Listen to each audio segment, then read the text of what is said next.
Kyra from Kyra TV and welcome to my channel. Sa video na to, tuturuan ko po namin kayo kung paano gumawa ng homemade pizza. Alam ko na mahirap na mag-order ngayon sa labas kasi lalo na ngayong pandemic.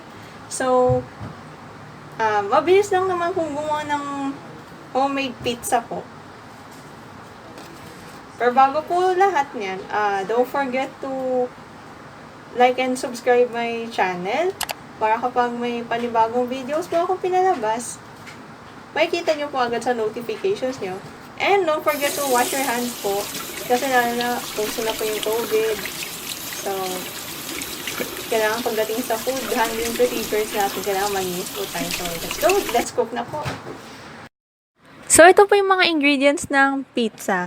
Kailangan po natin ng onions, green bell pepper, 1 bar of cheese, parsley, tomato sauce, chicken hotdog, tsaka isang loaf ng bread.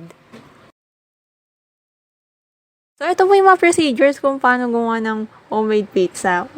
Maghiwa po muna tayo ng mga gulay tsaka hotdog. Maghiwa po muna tayo ng onion, green bell pepper, parsley, hotdog, tsaka mag-grate po tayo ng cheese.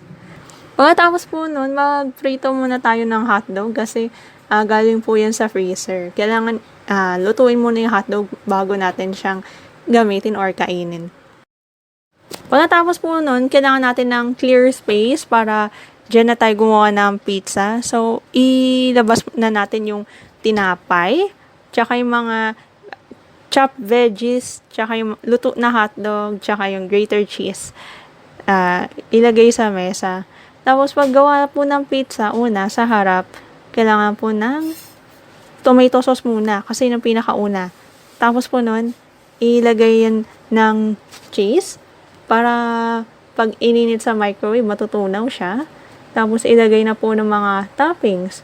Ilagay na natin yung onion, tsaka green bell pepper, parsley, tsaka hotdog.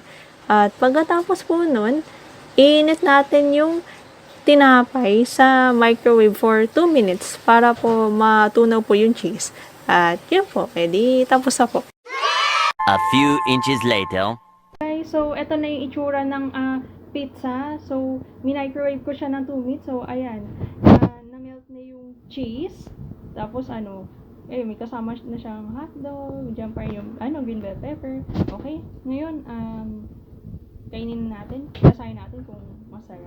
Guys, so, tikman ko na yung ginawa natin na pizza homemade. So, eto na siya, oh. Kainin ko na siya. Wow!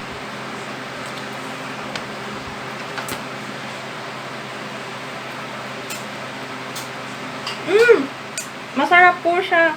Try nyo to guys. Low budget homemade pizza. Di nyo na kailangan mag-order sa labas. Thank you for watching the video guys and I hope you enjoy it. Don't forget to hit like and subscribe kapag nagustuhan nyo po yung video dito sa YouTube. And also follow my accounts in Facebook at Kyra TV. Kung anong picture ko dito sa YouTube, yun din po picture ko sa Facebook, yung fanpage ko. And then meron po akong Instagram at bossky_210. Meron din po akong Twitter at Kyra_210. Tsaka sa TikTok po at bossky_210. Thank you for watching. Goodbye. God bless you all.